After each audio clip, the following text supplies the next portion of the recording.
आज हम central line layout के बारे में डिस्कस करने जा रहे हैं, जो कि स्ट्रक्चर लेआउट का पार्ट है। आपको पता है, जब भी हम कोई बिल्डिंग प्लान करते हैं तो उसमें एक्सकवेशन होता है।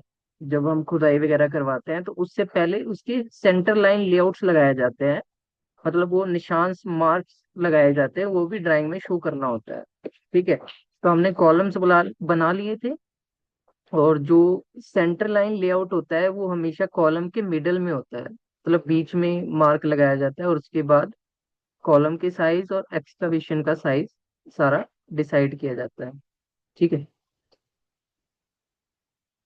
तो अब हमने क्या किया है, इसे हैचिंग की मदद से हमने ये सारे कॉलम्स जो हैं बनाए हैं। ठीक है, तो अब आप जो सेंटर लाइन लेआउट होगा वो मैं आपको दिखा देता हूँ। वो इस तरह से बनता है। ठीक है, उसके बाद इसकी मार्किंग वगैरह होती है, क्या क्या डायमेंशंस हमें सारे देने होते हैं। जैसे यहाँ से लेके यहाँ तक क्या डायमेंशन है, सारे डायमेंशंस देने होते हैं, ताकि जो इंजीनियर है या जो प्रोफेशनल है वहाँ पे जो वर्क करवा रहा है, एक्सिक्यूट करवा रहा है, उसको समझाने में आसानी हो कि हर चीज, हर कॉलम्स के बीच का डायमेंशंस कितना है। ठीक है, जहाँ जहाँ पे कॉलम्स है उस पे क्या डायमेंशंस हैं, क्या साइजेस हैं। ठीक है, कॉलम्स के साइजेस डिपेंड, मोस्टली जो स्ट्रक्चर इंजीनियर होता है वो बताता है। ठीक है, ये सॉइल पे भी डिपेंड करता है कि हमारे जो प्रॉपर्टी है, जो हमारा विला है या कोई भी कमर्शियल प्रोजेक्ट है, पहले हम उसकी सॉइल चेकिंग करते हैं। ठीक है, सॉइल चेकिंग करने के बाद हमें पता लगता है कि हमें कॉलम जो है बड़े डालने चाहिए या छोटे डालने चाहिए, या कितनी क्वांटिटी डालनी चाहिए। ठीक है, अगर सॉइल सॉफ्ट है तो देन हम कॉलम्स जो है ज्यादा डालेंगे। एंड जो कॉर्नर जंक्शंस वाले जो होंगे, एंड जो मिडल वाले जो होंगे, जहाँ पे वेट ज्यादा आने वाला है, वो वाले कॉलम्स हम बड़े रखेंगे। ठीक है, बट अगर सॉइल ठीक है, मतलब वो वेट उठा सकता है, मोस्टली हम क्या करते हैं, एक एक कॉलम पे 15 से 20 मेट्रिक टन का मतलब वेट जो है डालते हैं। ठीक है, एक पे पहले हम डिसाइड कर लेते हैं कि हमारे विला में कितना मतलब टोटल वेट जो है आने वाला है। ठीक है, वो आप कैलकुलेटर की मदद से कर सकते हो। ठीक है, उसके बाद हम फिर सारे कॉलम्स के साथ डिवाइड कर देते हैं कि हाँ, फिर आपको पता लग जाता है कि हाँ, मेरे जो कॉलम पे है, एक ईच कॉलम पे है इतना वेट आने वाला है। अगर वो 15 से 20 मीटर क्यूब में, मीटर स्क्वायर में आ रहा है, तो देन वो ठीक है। अगर तो ज्यादा आ रहा है तो इसका मतलब हमें और क्वांटिटी बढ़ानी चाहिए। तो हमने हैचिंग की मदद से यहाँ पे कॉलम्स बनाए थे, और कॉलम का साइज आपको पता ही था कि हमने जो कॉलम का साइज है वो 9 बाय 9 रखा। बट अगर हमारा, जब ये G+1 का या G+2 की बिल्डिंग होगी, जो कि है, तो हम क्या है, कॉलम की साइज बढ़ा देंगे। हम क्या करेंगे, 9 बाय 12 का कॉलम का साइज रख लेंगे। ठीक है, अभी हमने 9 बाय 9 रखा है। ठीक है, बट आगे हम डिस्कस करेंगे और भी प्लान्स, तो हमें कॉलम्स की साइज बढ़ा देने हैं। ठीक है, यहाँ इधर हम 9 ही रखेंगे, बस इसकी लेंथ बढ़ा देंगे। ठीक है, यहाँ पे आ, ठीक है, 9 बाय 12 का रखेंगे, कंसीडर करेंगे, वो ज्यादा बेहतर रहेगा कॉलम। ठीक है, तो अब हम क्या करते हैं, मूव कमांड लेते हैं, और आप किसी भी एक को सिलेक्ट करो, और इसको इस तरह से,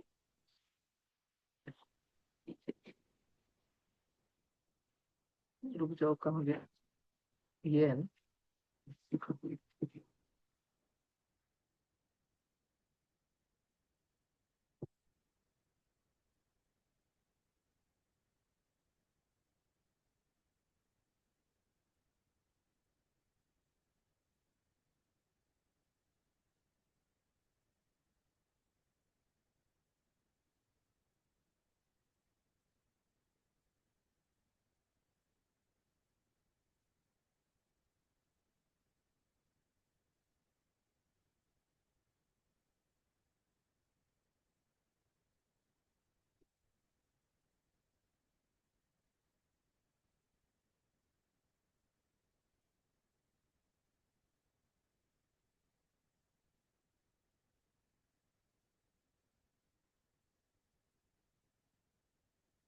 कॉलम्स आपने हैचिंग की मदद से बनाया है, आप उसे सिलेक्ट कर लो।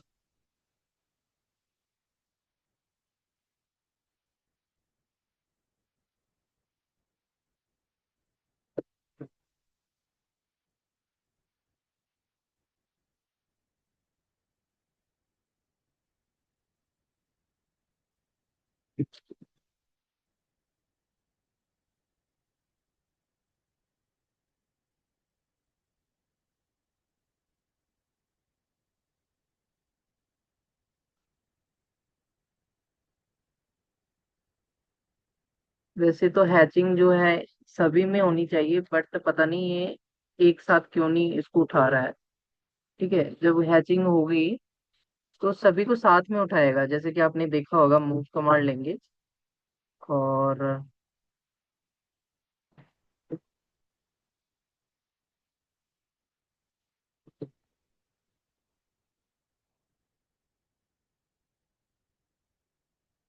उसको क्या उठा रहा है कमांड।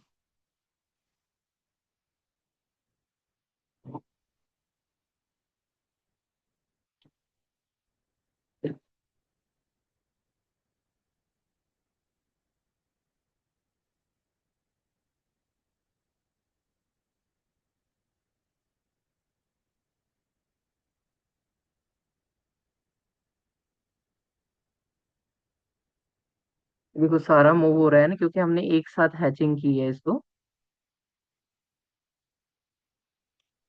ठीक है, तो इस तरह ये सारा आ जाएगा ऑप्शन। बस हमारा ये जो मेन कॉलम है और ये नहीं आया, ठीक है। तो हम इसका साइज देख लेते हैं और उसके बाद हम वहां पे उसको अटैच कर देते हैं। वैसे ये सारा एक साथ ही होता, बट पता नहीं क्या प्रॉब्लम हुई है। इसको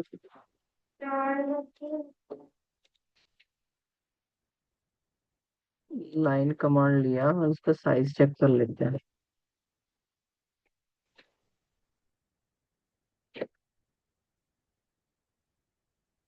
यहाँ पे प्रो सी, प्रो थ्री।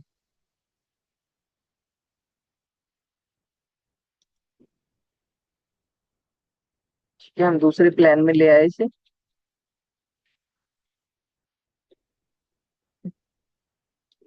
वहां पे थोड़ा हैंग कर रहा था, तो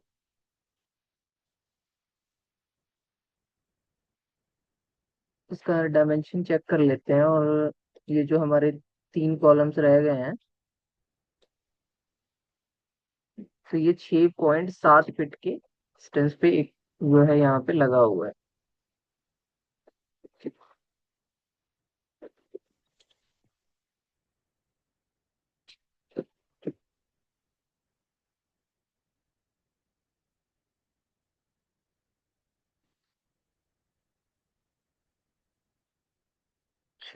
है।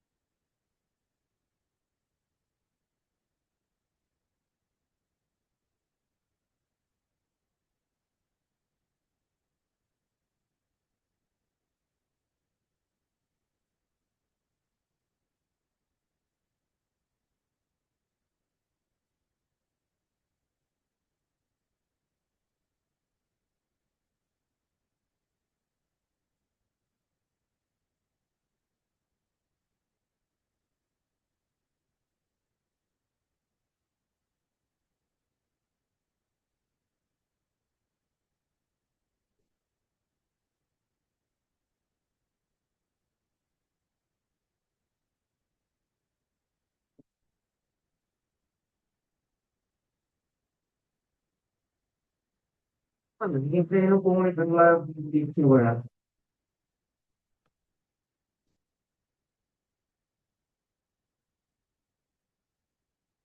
Ma sitio, una faccione che c'è, इधर से आके इधर से कोई कंफ्यूज ना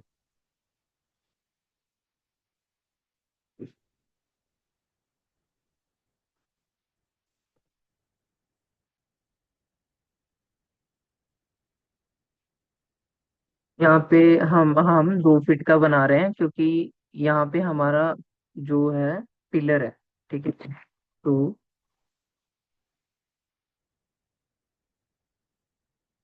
और इधर हम 9 इंचेस का बना रहे हैं।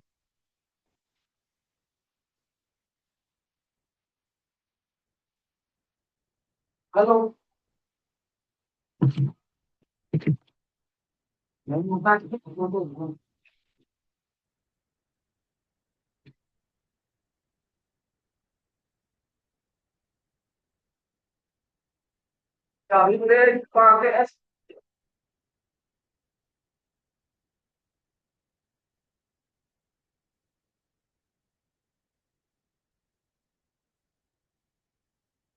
अब इसको आप हैचिंग कर दो, ठीक है।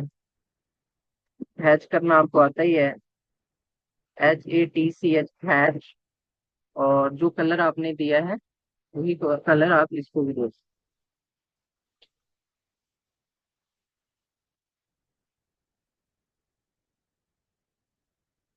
ठीक है, अब आपके पूरा हो गया। अब क्या है, आपको सेंटर लाइन लेआउट बना लेना है। सेंटर लाइन लेआउट बनाने के लिए आप ओ स्नैप में जाइए। ओ स्नैप। ठीक है, इसमें आपको सभी हटाकर सिर्फ सेंटर वाला, ये वाला ज्योमेट्रिक सेंटर वाला अभी एक्टिव रखना है। ठीक है। ज्योमेट्रिक सेंटर से क्या होगा कि जो हमारा मिडिल पॉइंट होगा ना, उसको उठाएगा। ठीक है, जैसे कि मैं आपको दिखाता हूँ। लाइन कमांड लिया, यहाँ से वो मिडल उठाएगा, जैसे कि जो हमारे कॉलम्स का मिडल है। ठीक है, इस तरह से हमें सिलेक्ट करते जाना है।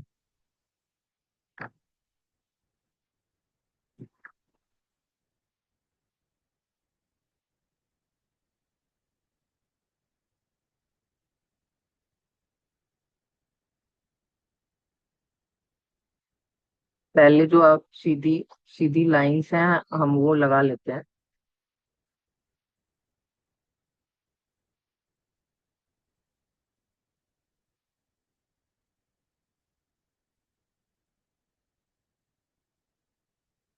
आपने जब देखा होगा कि जब हम प्रोजेक्ट बनाते हैं तो उससे पहले मार्किंग होती है। पीओपी या कुछ किसी चीज से पहले नेल्स और वो सूते के साथ पहले मार्किंग की जाती है, और उसके बाद उस पे पीओपी या कुछ भी वाइट कलर का फेंक देते हैं निशान लगाने के लिए, और उसके बाद वहां पे एक्सकवेशन का साइज बना देते हैं, और उसके बाद उसको डिक किया जाता है। ठीक है, तो ये हम सेंटर लाइन लेआउट से इस तरह से लाइंस बना रहे हैं जो हमारे कॉलम्स है। उसके बाद हम इसका बीम भी फिक्स करेंगे कि कहाँ कहाँ पे बीम्स आने वाले हैं।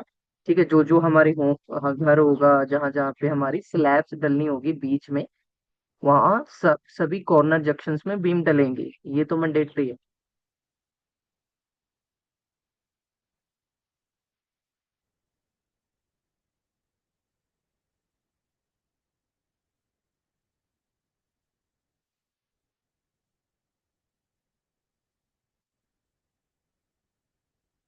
इसको भी इसको इस तरह से सीधा अटैच कर देते हैं। तो लाइन कमांड लिया,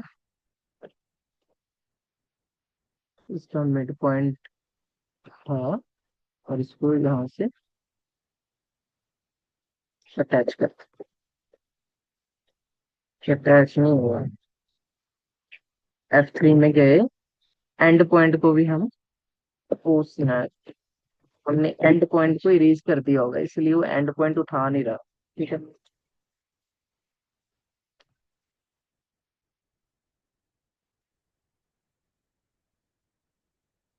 ठीक है, यहाँ से एंड पॉइंट को, ठीक है, इसको थोड़ा सा हम इरेज कर देंगे, कोई दिक्कत नहीं है एक्स्ट्रा लाइन से। ठीक है, उसके बाद आप देख पा रहे हो कि यहाँ पे भी लाइन लगेगी। इधर लाइन लगेगी, इधर लाइन लगेगी, ये दोनों बराबर पे आना है।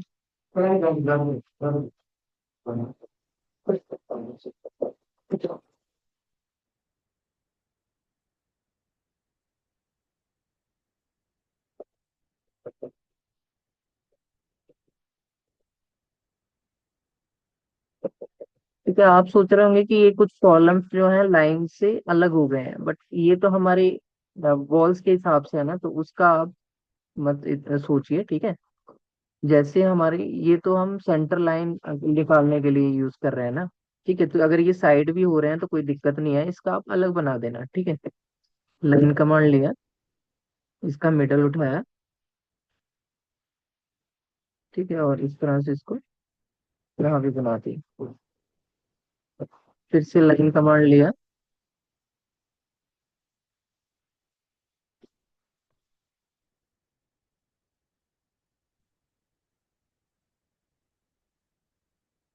तो मिडल लेकर इस तरह से यहाँ भी बनाओ। एक यहाँ बना दो। ठीक है, पहले हम वर्टिकल बनाएंगे, इसके बाद हॉरिजेंटल भी सभी बनाएंगे। ठीक है, तो फिर बीम्स बनेंगे हमारे यहीं पे।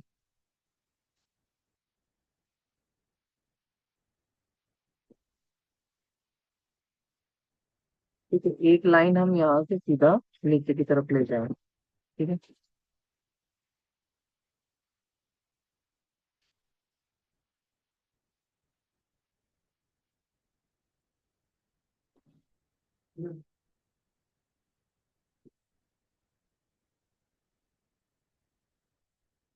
स्नैप में हमने मिड पॉइंट नहीं किया होगा, इसलिए वो मिडल वाला उठा नहीं।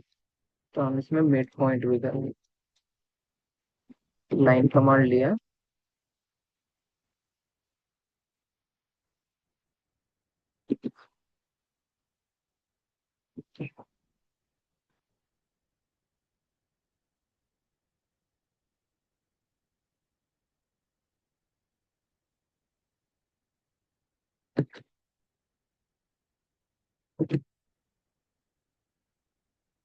इसको इसको हम एक्सपेंड कर देते हैं। ठीक है।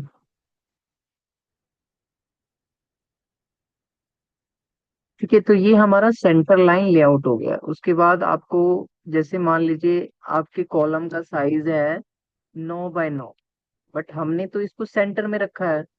तो आपको कॉलम जो है 4.5 चारों तरफ आपको डिवाइड कर देना है। मतलब अगर हमने यहाँ से, ये हमारा मिड पॉइंट है जैसे कि आप देख पा रहे हो, तो यहाँ से 4.5 इधर, 4.5 इधर, 4.5 इधर और 4.5 इधर।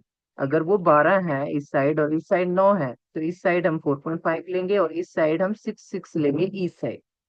ठीक है, उसके बाद जो एक्सकवेशन का होगा वो हम साथ में ही लेते हैं। ठीक है, एक्सकवेशन का मान लीजिए जो हमारा 9 बाय 9 का जो कॉलम होता है, उसका हम मोस्टली जो एक्सकवेशन करते हैं वो लगभग 4 से 5 फीट के बीच में करते हैं। ठीक है, जो एक्सकवेशन किया जाता है। और उसके बाद 4-4 इंचेस अलग किया जाता है कि हमें जब हम एक्सकवेट करें तो उसको थोड़ा सा, आपको पता है कि जब हम डिग करते हैं तो वो प्रॉपर लाइन में डिग नहीं होता, वो आगे पीछे हो जाता है। तो इसलिए हम 4-4 इंचेस ईच साइड से एक्सटर्नल डिग करते हैं। ठीक है, जो कि कैलकुलेशन में इंक्लूड नहीं होता, बट हाँ हम वो चार्जेस लेते हैं। ठीक है, जो डिग होता है, बट वो आगे फ्यूचर में जब हम बार्स वगैरह लगाते हैं, रेनफोर्समेंट वगैरह होता है, तो उसमें उसको नहीं कैलकुलेट किया जाता। ठीक है, वो हमने जस्ट इसलिए किया होता है कि मान लीजिए हमारा कॉलम यहाँ तक ही एक्सकावेट होने वाला है, तो थोड़ा सा हम ज्यादा ज्यादा करेंगे ताकि एक तो हमारा पैर रखने के लिए जगह हो, एक अगर थोड़ा सा आगे पीछे हो गया हो तो हम उसको थोड़ा सा कर पाए, क्योंकि ये वर्क जो होगा, कॉलम जो होंगी वो प्रॉपर अलाइनमेंट में होंगी। तो जो एक्स का वेट होगा वो तो प्रॉपर अलाइनमेंट में होता नहीं है, चाहे वो मैन पावर से करवाओ या क्रेन से करवाओ, तो वो थोड़ा बहुत आगे पीछे कर ही देता है। ठीक है, तो इसलिए हम ईच साइड से 4-4 इंच या 100 mm ज्यादा रखते हैं। ठीक है, मान लीजिए हमारा आ, हमने 4-4 फीट का एक्सकावेट करवाया, तो हम 4-4 इंचेस दोनों साइड से एक्स्ट्रा रखेंगे, तो वो कितना हो जाएगा? 4.8 हो जाएगा। ठीक है, मतलब हम 8-8 इंची दोनों, इस साइड से भी 8 इंच और इस साइड से भी 8 इंच करेंगे। वो कैसे 8 इंच होगा? 4-4 इंच इस साइड का और 4 इंच उस साइड का। ठीक है,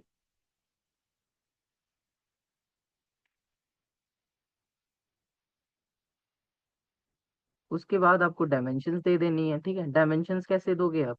यहाँ से डायमेंशन लोगे, मिड पॉइंट उठाओगे, इस तरह से आप सेंटर लाइन लेआउट के डायमेंशन दे दोगे, ताकि उन्हें पता लग जाएगा कि एक कॉलम से लेके दूसरे कॉलम के अंदर का जो मिड स्पान है वो कितना है। ठीक है।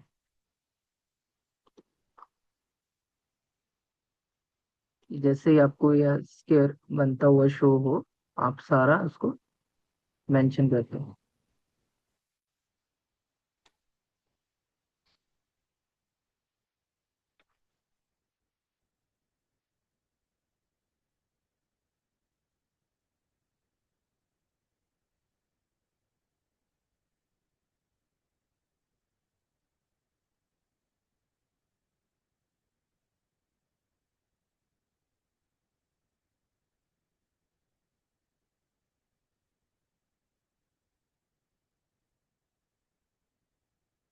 कल हम बीम का देख लेंगे, उसके बाद स्लैब का देख लेंगे। तो हमारा स्ट्रक्चर का जो होगा मोस्टली कवर हो जाएगा। उसके बाद स्टेयर केस होता है, छज्जा होता है, प्लिंथ का होता है। डायमेंशन पकड़ा नहीं लगता।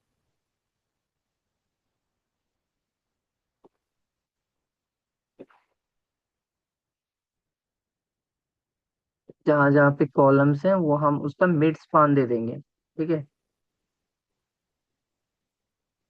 इस तरह से। और कोई रह गया? अब नीचे वाले रह गए हैं, तो नीचे वाले हम कर देंगे।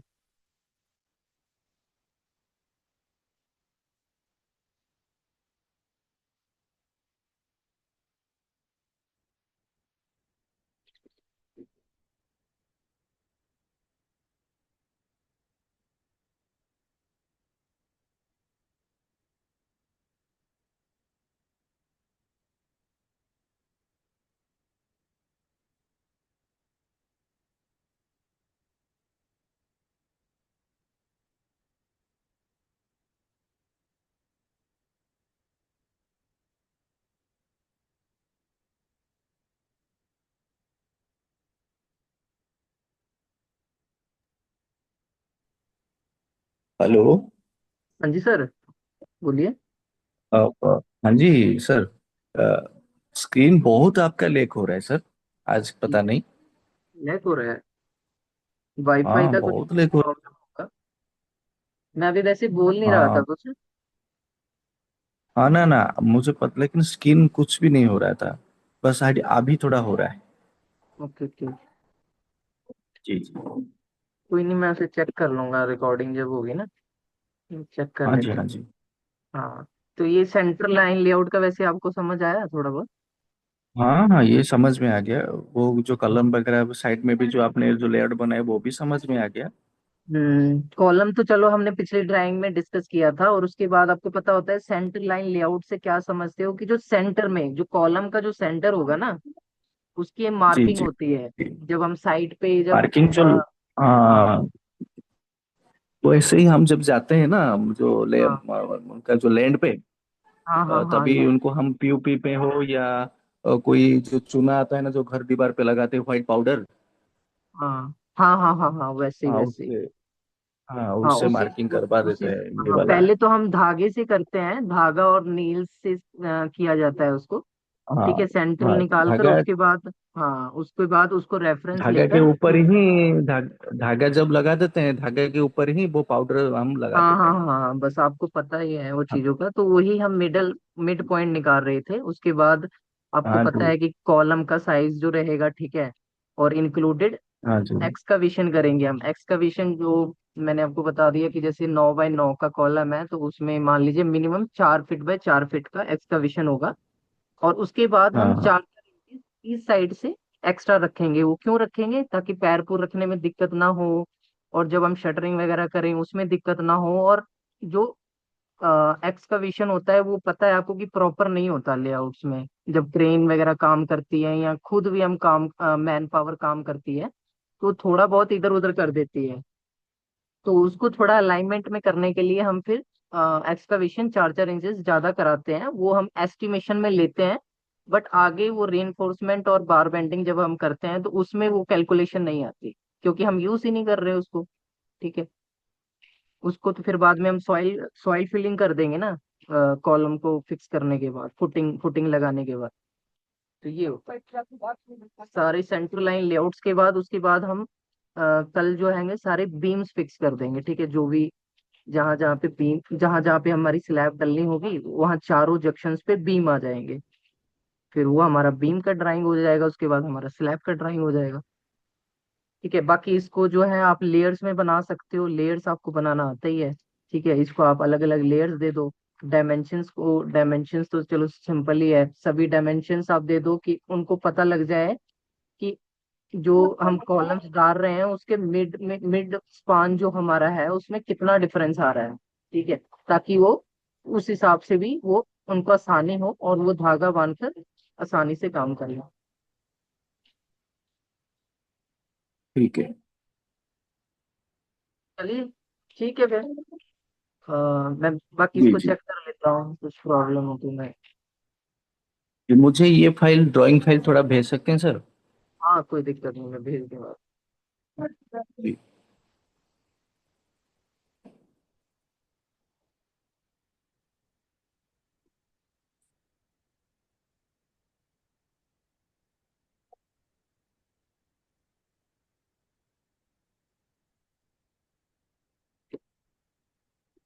ठीक है, आप कर लीजिए अपना काम। बाकी मैं इसको जी रिकॉर्डिंग को चेक कर लेता हूँ और फिर मैं जी करवा जी। देता हूँ। ठीक है, भिजवा देता हूँ। Okay okay okay sir, thank you. Manoj ji, class पे ही एंड करते हैं।